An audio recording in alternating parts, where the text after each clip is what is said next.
Yeah, we all got excited when Endgame gave us the fan service we had all been waiting for by showing up Captain America wielding Mjolnir in the battle against the purple-chinned psycho Thanos. Man, that was epic. But while it's a weapon generally associated with heroes, there have been a surprising amount of characters who managed to somehow find their way around the whole worthy requirement thing. To be fair, the Allfather's criteria was incredibly vague. Today we're going to talk about some of the least worthy and most villainous characters to ever lift this legendary weapon.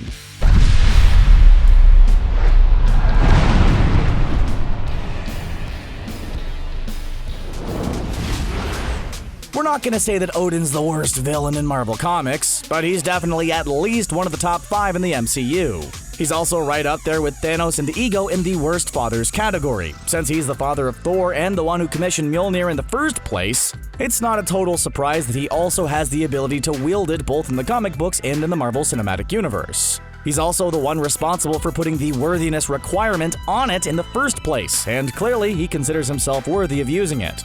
But eventually, Odin actually loses the ability to wield Mjolnir, much to his considerable anger. When Thor loses the ability to wield his hammer, Odin does too, and he doesn't take it very well. It seems like the hammer has taken on a life of its own outside of Odin's control, and we have to say we approve.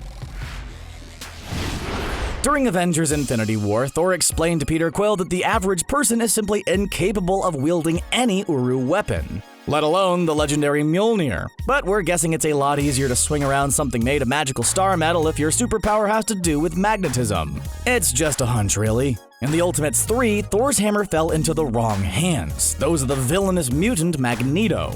Now, on a normal day, or as normal as days get in the Marvel Universe, that's definitely a bad thing. But in this case, it was even worse, since Magneto had recently suffered the demise of his children, Quicksilver and Scarlet Witch. You may not think of Magneto as a paternal guy, but this caused him to go just a little bit crazy, and he used his powers to manipulate the electromagnetic field surrounding Mjolnir and to use it for his own purposes. Sure, maybe he didn't wield it in the traditional way. Interestingly enough, in the standard Marvel universe, we've seen Magneto unable to lift Mjolnir off the ground because of vaguely defined magic. Yet he doesn't seem to have that problem in the Ultimate Universe, which is yet another reason why having a multiverse is so awesome.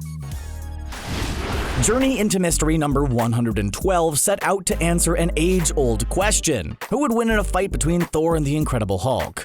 And let's keep in mind that this issue came out all the way back in 1965, long before the movie Thor Ragnarok tried to give us the answer to that question. Seriously, what do we love so much about seeing our favorite heroes beat the snot out of one another? Anyway, in this issue, Odin removes the enchantment from Mjolnir, and Hulk proves he's able to lift it up just fine. But of course, even though he's a fan of smashing, Hulk is a good guy. Usually. That is, unless he's being mind-controlled by the Mad Titan Thanos, in which case it's safe to consider him a villain for all intents and purposes. This nightmare scenario happened in Avengers Assemble number 4, where Hulk discovered a handy loophole around the worthiness requirement by grabbing it while Thor was still holding it and pummeling the God of Thunder into submission. In the Marvel Cinematic Universe, we're used to seeing the giant green Incredible Hulk and, more recently, the Bruce Banner and Hulk combo we saw in Endgame. But in the comic books, there are a variety of different Hulks, including Grey Hulk and Red Hulk, the latter of which is actually General Thaddeus Ross, the enemy of good old Green Hulk. In Hulk number 5, we see Red Hulk face off against the God of Thunder and use his own weapon against him. We've seen Mjolnir ripping through the air before, and in this case, Red Hulk used that momentum to his advantage. He hitched a ride with Thor and the hammer into space. Then he used the weightlessness of said space to bash Thor with his own hammer. Seriously, that's gotta hurt his ego as well as his body.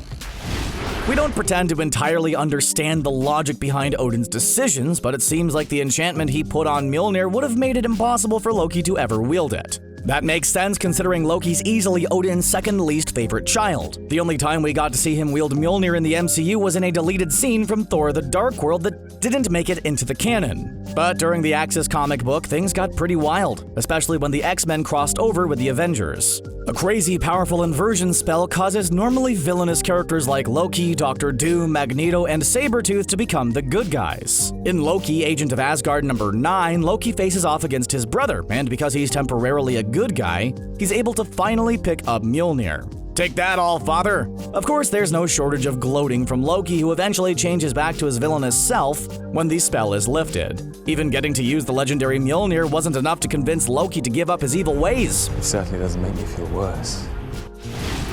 Aurora Monroe, better known as Storm, is one of the most beloved and most powerful X-Men around, but that doesn't mean she can't be fooled. In 1985's Uncanny X-Men Annual, a group of mutants travel to Asgard, a place where they're definitely out of their element, especially Storm, who had recently lost her powers. Loki uses a trifecta of magic, lies, and Storm's own desire for power to convince her that maybe she should take over for Thor.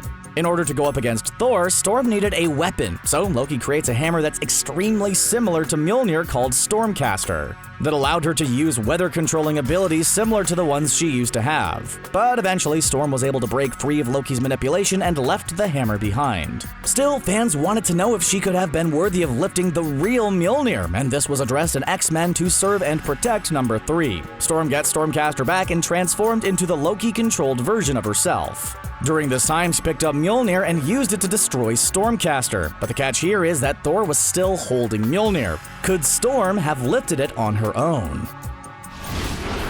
In the first Thor movie, we learned that Odin had commissioned Mjolnir and gifted it to his son, Thor. Ah, what a nice family bonding moment. Well, at least it was until the truth came out in Thor Ragnarok. Then we learned that in addition to all of the terrible things Odin's done, he's also guilty of the crime of regifting. You see, Mjolnir didn't just pass from Odin to Thor. It made a pit stop in the hands of Odin's eldest child, Hela. See what we mean about him being the worst? Of course, when Hela was eventually set free, one of the first things she did was crush Mjolnir with only one of her bare hands.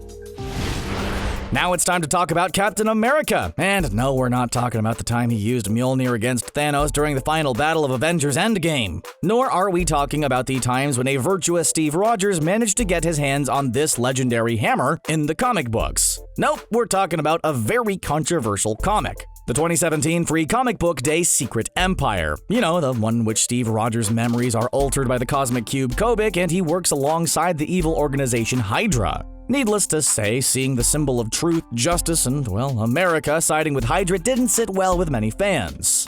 But it did inspire the great Hail HYDRA line in Endgame. During this issue, Steve Rogers is definitely acting as a villain when HYDRA takes over the United States. As if this wasn't shocking enough, we also saw evil Steve lift up Mjolnir, despite the fact that he was definitely less than worthy at the time.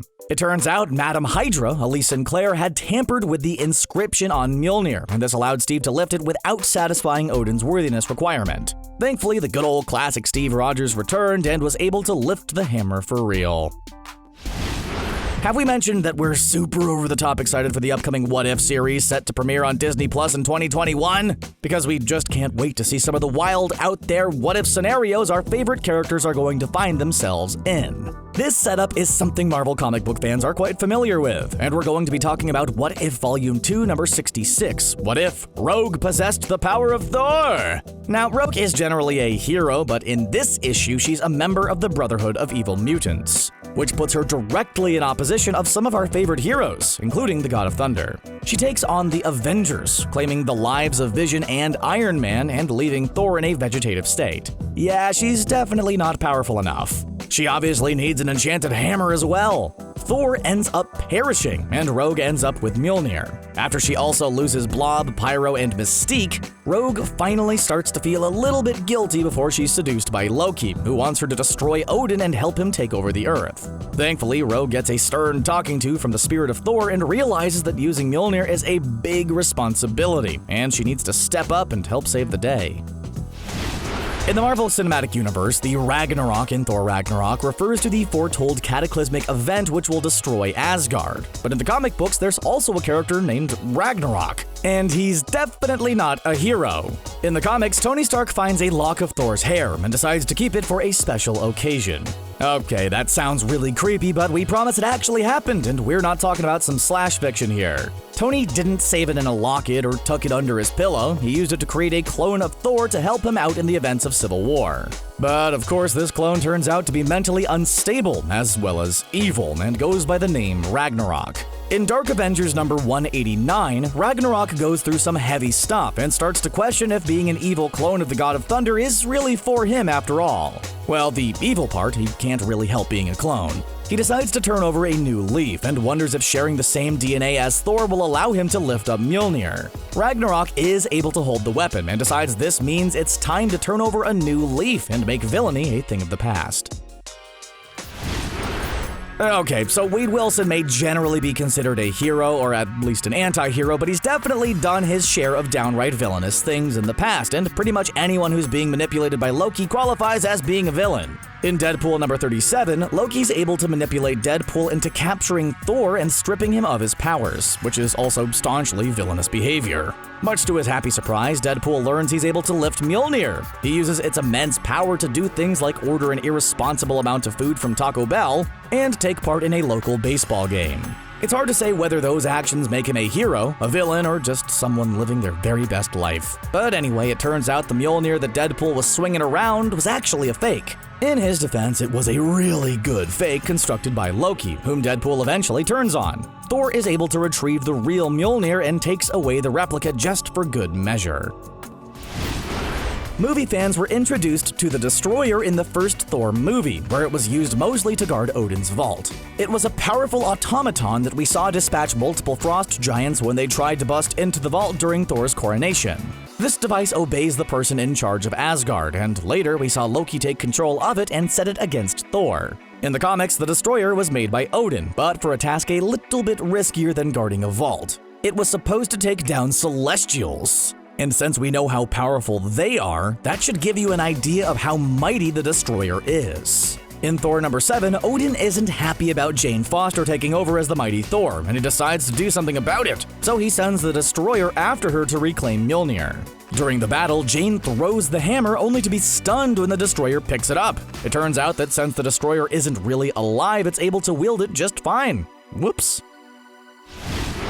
Bohr is another comic book character who existed in the Marvel Cinematic Universe at one point. He's the father of Odin, which makes him the grandfather of Thor, Loki, and Hela. He was the guy responsible for defeating Malekith and the Dark Elves the first time around, but a subsequent battle cost him his life, which left Odin in charge of Asgard. In the comic book, Loki manages to revive Bohr, but he's not quite the hero of legend he once was. In Thor number 600, we learn confusion after being suddenly brought back to life mixes badly with Loki's manipulation. The result is a Bohr that's absolutely out of his mind and determined to start a fight with Midgard, known as Earth to us non-Asgardians. As you probably could have guessed, this puts him at odds with those who'd prefer not to see Earth destroyed. Thor tries to defeat his grandfather and is stunned when Bohr catches Mjolnir and throws it aside. It was also pretty surprising to audiences, since it's never really explained why he was able to wield the hammer, despite being clearly unworthy. Perhaps it has something to do with the fact that he used to rule Asgard, or that he's the father of Odin. Alright, in terms of superhero names, you have to admit that Airwalker isn't the best one. Doesn't that just mean flying? But we're not here to besmirch the good name of Gabriel Land. We're just going to talk about the time when he got his hands on one of the greatest fictional weapons of all time. Thor number 305 was where we first learned about the loophole the Destroyer would later exploit. Only living organic beings have to worry about being worthy enough to hold Mjolnir. Sure, there's a physical strength needed to control a powerful Uru weapon, but the worthiness thing is usually the bigger deterrent. The Airwalker is a herald of Galactus, much like the Silver Surfer. Most of us might be on the fence about befriending a massively powerful planet eater like Galactus, but the Airwalker doesn't have that hang-up, and the two became kind of friends, or at least as friendly as some can be with Galactus. When the Airwalker perishes, Galactus transfers a bit of his soul into an android body, which later becomes controlled by the villain Machinesmith. When Thor tried to stop Airwalker by hurtling Mjolnir at him, Airwalker caught it with ease, establishing that non-organic life forms can hold the legendary hammer. By now, you've probably realized just how extensive the list of characters who've wielded Mjolnir is, and we're not even talking about heroes here, but not everybody who gets their hands on Mjolnir is a good guy. And sometimes they're just the worst, like Roger Red Norvell. Not only does Thor number 276 reveal what a real jabroni Red is, but it doesn't make Odin look much better. Red starts out as a cameraman who wants to make a documentary about the Norse gods. But Thor doesn't want to participate, so Loki steps in to give Red the Belt of Strength and gloves, which gives him the power to oppose Thor. The gloves Loki hooked him up with allow him to lift Mjolnir, but it turns out that this was all a part of Odin's master plan since the Midgard serpent showed up to destroy the new Thor. But that's not the end of the story, because Odin brought him back to life afterwards. It's exciting when a hero manages to lift Mjolnir, but we have to admit it's kind of exciting when a villain does too. Are there any other villains you'd like to see lift Thor's hammer? Share your pick with us in the comments section below, and then click on that subscribe button for more videos from us here at CBR. Bye for now.